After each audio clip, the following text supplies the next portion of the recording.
multiplying by 10, 100 and 1000.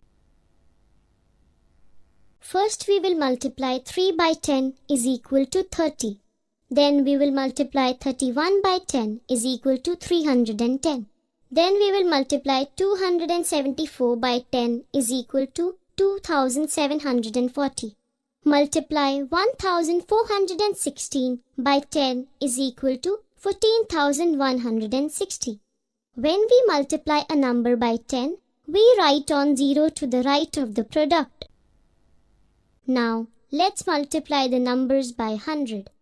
First, 7 multiplied by 100 is equal to 700. Then 17 multiplied by 100 is equal to 1700.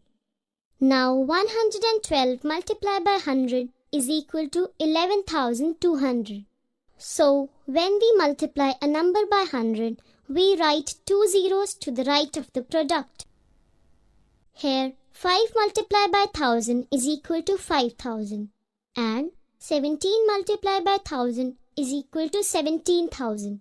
So, when we multiply a number by 1000, we write 3 zeros to the right of the product.